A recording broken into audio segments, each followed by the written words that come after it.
It's Black History Month, and as a member of the African American Employee Resource Group, I knew I wanted to do something special and bring a soulful taste to One Source. Inviting Georges to cater One Source is just the taste of soul that I was looking for. And I was even able to talk to the owner or whatever. So, hello, operations and logistics team. One Source Distributors and Sonapar. Exactly. I know that you're going to enjoy the items that you had. We're very proud of the menu base that we have with my mom and everything else. And I would say if you're having the collard greens today, watch out for my mother's pinky toe because she puts her foot in those. Enjoy. I visited the beautiful and vibrant packing district in Anaheim. Once a sun-kissed orange processing plant, the packing district has since been rebuilt as a hip food hall and the home to one of Georgia's restaurants. While there, I got to speak with Nika Shoemaker Machado about what it means to be the owner of Georgia's. Nika, first of all, thank you for having us at your establishment. My name is Lee, and I'm with Hindsight, the podcast. I'm also with Sonapar's AAERG, that's the African American Employee Resource Group, and I'm joined here with Jerry. He's with the Sonapar. You can introduce. I'm with Sonapar Pride, which is the LGBTQ organization for our employee resource group as well. Wonderful. Right. So one of the things we wanted to do was to celebrate Black History Month, at our organizations, and to we wanted to work with Black-owned business owners, right? And so, thank you for catering our event on the 22nd of February. Not a problem. And once I heard when I first went into the office in Fullerton, where they're actually going to be catering, someone said, "Hey, Lee, that's a great choice." And I just hired two people, so I didn't really know what they were talking about, right? So I was thinking, and they probably saw it on my face, and it was like, no, George's, right? Oh, and so they had come here before, and then the guy behind her seconded. So I'm really looking forward to our lunch today. Right? Yeah, and you should, as you should. Good. So I really wanted to talk a little bit about soul food and probably the history of soul food, if you want to speak to that. And it could be just your history, you and your mom, and how you came up with Georgia. Yeah, I'm not necessarily the best scholar on soul food itself. Right. One of the great things that we have in our history is that my mother used to cater out of our home when I was young. And her and my father were real good life partners and all of that kind of stuff. And so my father used to get up early with my mom. My mom was catering for businesses and things like that. Right. And so my dad would get up early with her in the morning, and he would be her sous chef and everything else, and they'd be cooking and dicing and all of those wonderful things, listening to Teddy Pendergrass and Al Green and all of that, and dancing and just being a great couple that was really into providing food. I would say, if you really thought about it on the whole scale, both my mom and my dad were more like foodies before their time, right? Because they were sampling food, dancing, really enjoying food. Okay. And unfortunately, we lost my father pretty young in life. Oh. And so my mom focused in on us three daughters and our kids. And then about 10 years ago, me and my husband approached her and said that we would have liked to have a business of our own. Okay. And when we did that, she proposed to us that if we followed her dream of opening up a brick and mortar, that she would help the finance. I know, that's right. And we were like, sold!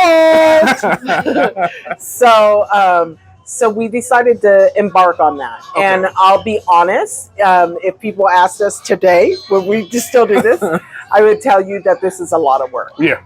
A lot of work. We think about, how Georgia's is something that we say before we go to bed and right after we wake up. Right. It's a total consumption thing, but it's a passion of love for us too.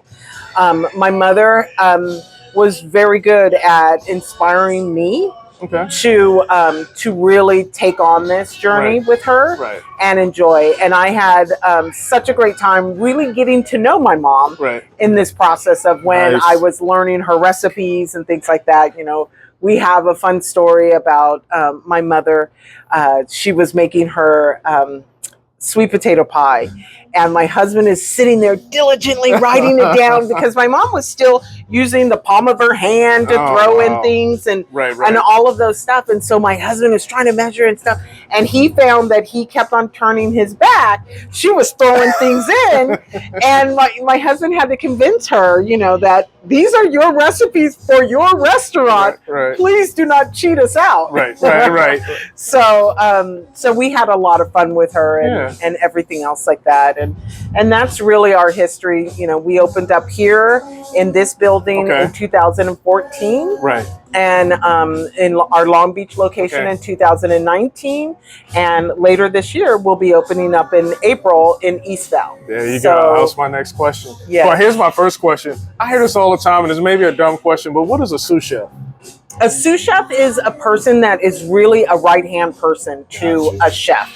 So my dad was dicing anything she needed to be done. He was there to help her complete it. Cool. You got any questions there? I want to know about the sweet potato pie. What was the secret that went in? Is it still going? The secret of sweet potato pie is, you know, the standard stuff. I'd have to, you know, do a little damage to you if I were to give up our house speakers. You know how that goes. But you know, I think for my mom, she does the right amount of nutmeg and cinnamon in there and things like that really help to enhance that and make it really her own. So that's one of the things that I could share with you. I'll take it. There you go. So what's your favorite dish to make? My favorite dish, I'd have to say, if I thought about it, I would say that our blackened chicken pasta is one of my favorite dishes to make. Wow. You know, it's a pasta dish, Yeah. so it's not really necessarily something that people would take in that was a Southern. Okay. But, you know, the technique of blackening the chicken, using a Creole sauce. We use a white Creole sauce in it. Right. You know, there's other ingredients like Italian ingredients like Parmesan cheese and things like that. Okay. And I think as long as I get the balance of that right Yeah. and everything else and that wonderful taste comes through, I'm excited about that dish. That's one of them. You got me excited. I haven't ordered yet, so I'm excited too. That's your favorite to make. That's my favorite What's your to favorite make. to have? My favorite to have is our smothered pork chops. That's one thing I really love. That is made with center tender cut pork chops, and then we do a beautiful bacon gravy on top of that. So it's pork upon pork. Right. And who doesn't love that? So. Yeah. For me, me and my family, we're always looking for a good soul food place. Now, I'm from Maryland, so that's not a great place. Usually down south, you can find them a dime a dozen, right? Yeah. But here, I'm always looking for a great soul food. And here's how I judge it, usually by the sides. How are your sides, your sweet potato yams and collard greens? How do you go about preparing those? I mean, man, I don't know how you're going to ask me how do we go about preparing. I know. I'm trying to get trade secrets when I get home. Grab your pen and paper. Yeah, exactly. You know, our sides are really beautiful. My mother, over the years, really enhanced all of the things that she worked on. Right. So, you know, she was Creole inspired in a lot of things, which help us to have the recipe base that we have, right? Which is why, you know, we have the name Georgia's, right? Because not only is it a legacy and namesake for my father, because his name is George, and then there's 3 of us daughters, and a letter, IAS, is a letter from each of our names. So like I'm second born, they took my second letter I, my youngest sister last letter A, my oldest sister first letter S. And that's how we got Georgia's, because nobody is from Georgia. My mom is actually from Ardmore, Pennsylvania. So she's a northerner. But she's a wonderful cook. And in turn, you know, she made a lot of recipes her own. So like, you know, like our jambalaya and things like that are her forms of it. So my dad was a tomato sauce lover. And so her jambalaya has a tomato sauce roux, Right. which is not a common roux. And if you go to Louisiana itself, jambalaya is anything from what my mom presents Okay. to just a straight rice dish. Right. Wow. So, you know, adaptations on soul food, and I understand you guys are looking like for the sides and things like that. I am. The adaptations of it is, there's just such a wide And that's the spectrum. beauty of it. It is. Absolutely, yes. It is. Because, you know, if you go back in history and you think of soul food in its like primal state, right? Which is all of the things that on plantations, you know, the masters and things like that didn't want. Right. And in turn, the slaves learned to flavor real well, to, you know, make things so balanced and everything that that's why today when you go to a soul food place, you're getting the heart of, you know, whatever it is that the cook has made. So, man, I tell you what, I have to come out to places and find these wonderful places like Georgia's, because I remember growing up, my grandma, Nanny, and I think it was your mom, Nana? And my mom is Nana. Nana, right. Yeah. So Nanny, she used to cook amazing, right? I wouldn't say soul food or not say soul food, but it was seasoned well, right? And then my mom did it, and then my sister. And I totally missed the learning how to do this cooking stuff, right? So I come out and I try to find these soul food restaurants, and my daughter and my son do the same thing, right? So they're like all over. We went to Coronado, San Diego, different places, right? They just don't have, you know, it's something. And I tell you, I'm all about the greens. So when I tell you, I'm all about the greens, and I'm all about the yams and how those are cooked. I'm bringing that back full circle. That's good. But so you talked about how good your experience was in getting to know your mom, you know, when you started going on this journey. Did you take any of that when you were a younger girl? You know, any of the lessons to be to learn? fair, I'm going to say I'm the middle child. Okay. So my oldest sister first started cooking and was at, you know, at the tutelage of my mom. Okay. And then my younger sister, who is 2 years my junior, kind of jumped over me and took my spot. Right. So I was the last to really learn how to really adapt myself in the kitchen and everything else. Okay. So on holidays, when my mother was like, hey, grab this or grab that, I was the slowest one to grab those things because I wasn't as adept as like my other two sisters. Okay. But I can say now. Yeah. Okay. You got the lessons. Yes, I have definitely gotten the lessons, and you know, my mom is again just such a great inspiration to me in the aspect that it's fun to continue to, you know, to continue to cook with her, you know, in my heart and everything else. Is she still cooking? Is she still working at any of the other establishments? Okay, so when we first opened, she was a young 74-year-old woman, and she gave us great 2 years, the first couple years. Okay. That was really fun because she would be in the kitchen, she would do certain things and stuff like that. And our workers would have fun, our employees would have fun with that and things like that. But currently, you know, she's 84, so she doesn't cook. She has other ideas of how she's spending her life now. And it's not being in the kitchen anymore. So even holidays, you know, holidays are now on me. Good stuff. You got any on the phone? You said your favorite dish to cook. What was hers? There you go. Great questions. You know what? That's good. She was really, really good. One of the things that when we were young that everybody used to ask her to cook was her chili.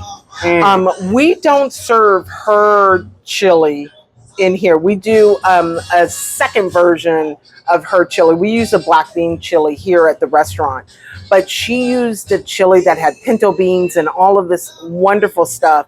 I would probably say because she cooked that the most, I think she really loved doing her chili and then the potato salad that we do serve here in the restaurant, which is my great grandmother's recipe. Oh, nice. The recipe is close to 100 years old. Oh wow! And that, so yeah, so we have a lot of fun with that. Okay. All right. So, anything else you'd like to share with us? I know you told us you got a new restaurant coming up soon. But Yeah, anything else on we're the horizon? excited. Yeah. You know, we're excited about that. We really like to have the menu base that we have. Yeah. We have a lot of items on there when you guys will go in and get to choose Right. from those things and stuff like that. I think we're just proud of where we've gotten to. Okay. You know, we made it through COVID Yeah. and things like that. That was pretty scary when it first started Right. happening. Right. You know, we always tell everyone, you know, you could hear a napkin drop in our restaurant, you know, when it first happened. And you know, now we're just about to turn the corner and really start on our successful journey again. Okay. You know, Good. it was long impacted. Good. Well, that's all I have. Thank you so much for giving us a little bit of your time. But one last thing that I want you to do is just say hello to the ones who will be eating your food next week. So it's where? How would I say? I would say our operations and logistics team. Yeah. So just say hi to them or whatever. So hello, operations and logistics team. One Source Distributors and Sonapar. Exactly. I know that you're going to enjoy the items that you had. We're very proud of the menu base that we have with my mom and everything else. And I would say, if you're having the collard greens today, watch out for my mother's pinky toe because she puts her foot in those. Enjoy. Thank you. That was awesome. Thank you so much. You're welcome. All right. Let me get up. Oh, we did want